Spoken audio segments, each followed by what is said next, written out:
Assalamualaikum warahmatullahi wabarakatuh. Berjumpa kembali dengan catatan Syafiq Hasim. Kabar yang mengejutkan datang dari Uni Emirat Arab bahwa negara ini akan membangun kasino terbesar di dunia.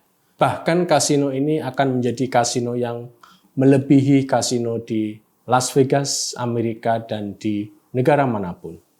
Bagi kita, kalangan Muslim, inisiatif Emirat Arab ini sungguh tidak hanya mengejutkan, namun mengingatkan kita semua pada fenomena Jakarta pada zaman Gubernur Ali Sadikin, di mana perjudian dilegalkan oleh pemerintah daerah dan hasilnya digunakan untuk membangun infrastruktur Jakarta. Potensi uang yang dihasilkan dari kegiatan seperti kasino dan lain sebagainya memang sangat besar, dan jika itu bisa diatur oleh negara, terutama pada aspek pendapatan pajaknya, maka itu bisa menjadi dana cadangan bagi pembangunan. Namun sudah barang tentu hal seperti itu sulit diterima oleh kita di Indonesia. Meskipun Gubernur Ali Sadikin sudah pernah mempraktekannya pada masa itu, namun gubernur-gubernur Jakarta selanjutnya tidak terlihat berani meneruskannya. Sudah barang tentu tantangan utamanya datang dari para agamawan, ulama, dan juga agamawan dari kalangan non-muslim. Mereka melihat bahwa apapun alasannya, dosa yang diakibatkan oleh legalisasi perjudian ini tidak bisa ditolerir, meskipun hasilnya untuk pembangunan fasilitas publik. Tapi lalu Indonesia tertinggal atas masalah ini dengan negara-negara lain.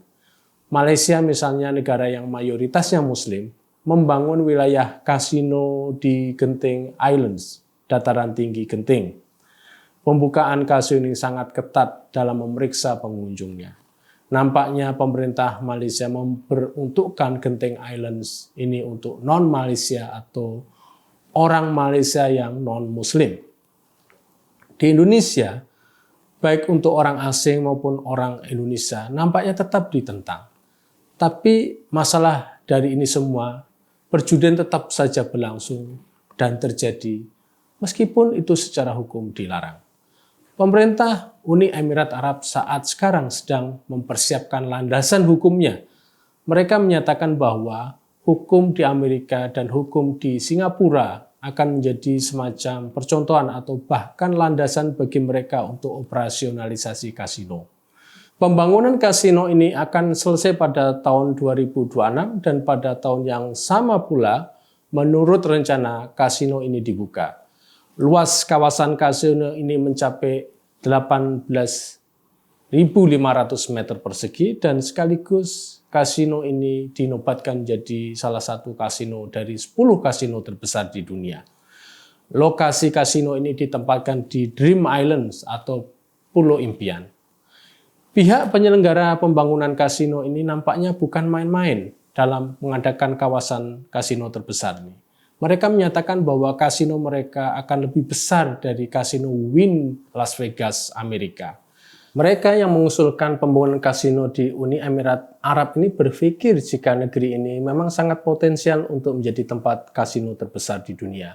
Uni Emirat Arab ini merupakan negara yang menjadi destinasi turis, tidak hanya mereka yang berasal dari kawasan Timur Tengah, namun juga dari kawasan seluruh dunia.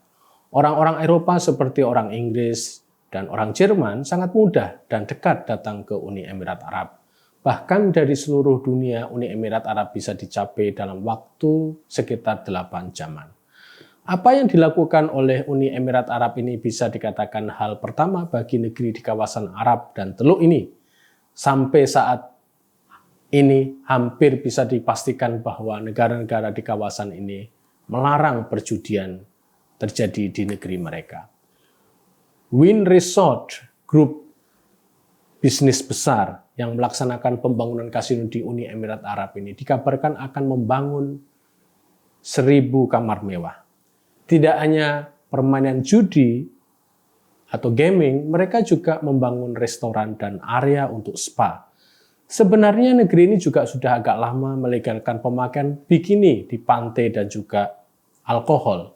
Bagi kita di Indonesia, warga Muslim, apa yang sebenarnya bisa kita pelajari dari kasus pembukaan kasino di Uni Emirat Arab ini? Saya yakin rencana pembukaan kasino di Uni Emirat Arab ini bukan hal yang mulus saja. Paling tidak apabila dilihat dari para ulama entah dari kawasan ini maupun di kawasan Arab Teluk pada umumnya. Larangan permainan yang bernuansa judi atau judi itu sendiri adalah hal yang memang dilarang secara mutlak.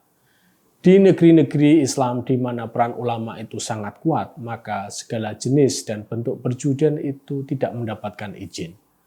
Mereka sangat mempertimbangkan pendapat para ulama. Karenanya, apa yang terjadi di Uni Emirat Arab ini memang sangat luar biasa, di mana negara bisa mengizinkan pembukaan kasino yang jelas-jelas mengandung unsur perjudian dari perspektif agama. Jika saya analisis, pemberian izin ini menunjukkan bahwa pemerintah Uni Emirat Arab sangat kuat dalam mengambil keputusan-keputusan yang mereka inginkan dan mereka pikirkan. Apakah tidak ada ulama di sana? Ulama pasti ada di sana.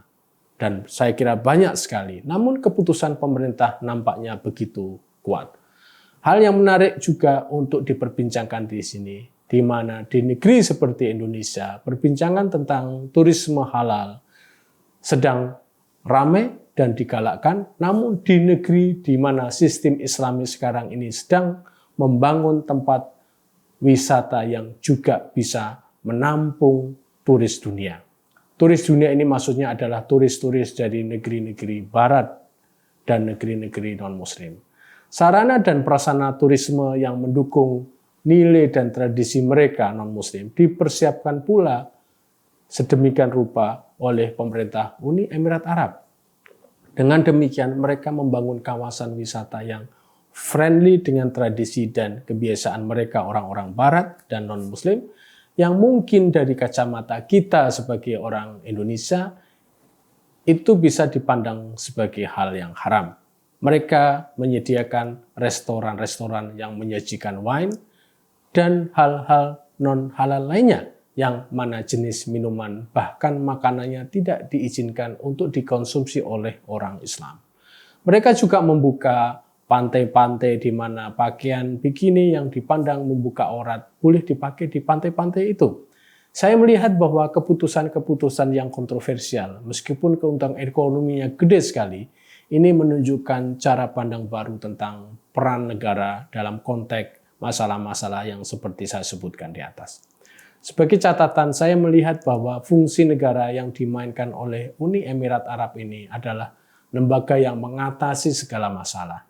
Jadi negara tidak hanya menjadi pemutus kata akhir untuk masalah-masalah yang khilafiyah di dalam agama, namun juga menjadi pemutus akhir untuk masalah yang mereka anggap berguna bagi negara, meskipun di dalam agama hal itu dianggap bermasalah bahkan dilarang. Hal ini sangat menarik sekali karena negeri-negeri seperti Uni Emirat Arab, bahkan Saudi Arabia, juga kini sedang mereformasi diri mereka untuk menjadi terbuka bagi segala jenis kemungkinan yang menguntungkan negara mereka. Demikian, wassalamualaikum warahmatullahi wabarakatuh.